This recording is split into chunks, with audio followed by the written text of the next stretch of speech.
حسن یوسف پہ کٹی مصر میں انگشت زنا، حسن یوسف پہ کٹی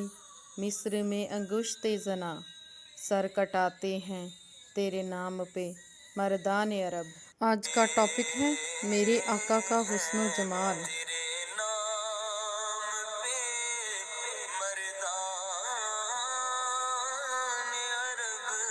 بسم اللہ الرحمن الرحیم۔ سیدنا کریم صلی اللہ علیہ وسلم،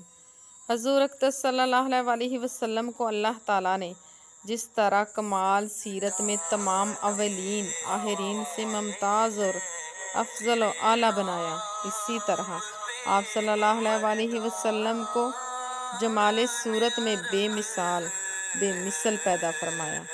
ہم آپ صلی اللہ علیہ وسلم کی شان بے مثال کو بھلا کیا سمجھ سکتے ہیں؟ حضرات صحابہ اکرام رضوان اللہ جو دن رات سفر ہجر جمال نبوت کی تجلیات دیکھ رہے تھے،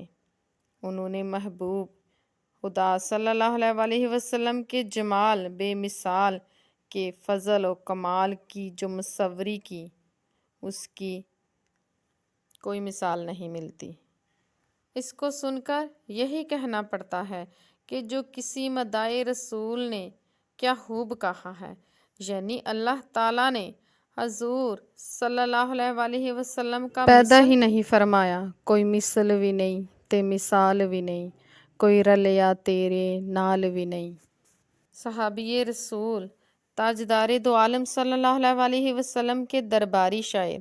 حضرت حسان بن ثابت رضی اللہ تعالیٰ عنہ نے اپنے قصیدے میں لکھا ہے، جمال نبوت کی شان بے مثال کو اس شان کے ساتھ بیان فرمایا ہے، یا رسول اللہ صلی اللہ علیہ وسلم، آپ سے زیادہ حسن و جمال والا میری آنکھ نے کبھی کسی کو دیکھا ہی نہیں، آپ سے زیادہ جمال والا کسی عورت نے جنا ہی نہیں۔ یا رسول اللہ، آپ کو اللہ تعالیٰ نے ہر عیب ہر نقص سے پاک پیدا فرمایا، گویا آپ ایسے ہی پیدا کیے جیسے حسن و جمال پیدا ہونا چاہیے تھا۔ حضرت محمد صلی اللہ علیہ وسلم اپنی خوبیوں میں ایسے یکتا ہیں کہ اس معاملے میں آپ کا کوئی شریک ہی نہیں، کیونکہ ان میں جو حسن کا جوہر ہے وہ قابل تقسیم ہی نہیں۔ تمام امت کا ایمان ہے کہ تناسب اعضاء اور حسن و جمال حضور نبی اکرم صلی اللہ علیہ وسلم بے مثال بے مثل ہیں۔ حضرت ابو ہریرہ رضی اللہ تعالیٰ عنہ کا بیان ہے کہ حضور انور صلی اللہ علیہ وسلم کے جسم اقدس کا رنگ گورا تھا، ایسا معلوم ہوتا تھا گویا آپ کا مقدس بدن چاندی سے ڈال کر بنا گیا ہے۔ حضرت انس رضی اللہ تعالیٰ عنہ کہتے ہیں کہ حضور نبی اکرم صلی اللہ علیہ وسلم کا جسم مبارک نہایت نرم و نازک تھا، میں نے ریشم کے کپڑے کو بھی آپ کے بدن سے زیادہ نرم نہیں دیکھا، آپ صلی اللہ علیہ وسلم کے جسم مبارک کی خوشبو سے زیادہ اچھی کبھی کوئی خوشبو نہیں سونگھی۔ حضرت کعب بن مالک رضی اللہ تعالیٰ عنہ نے فرمایا، جب حضور نبی اکرم صلی اللہ علیہ وسلم خوش ہوتے تھے تو آپ کا چہرہ انور اس طرح چمک اٹھتا کہ گویا چاند کا ٹکڑا ہو۔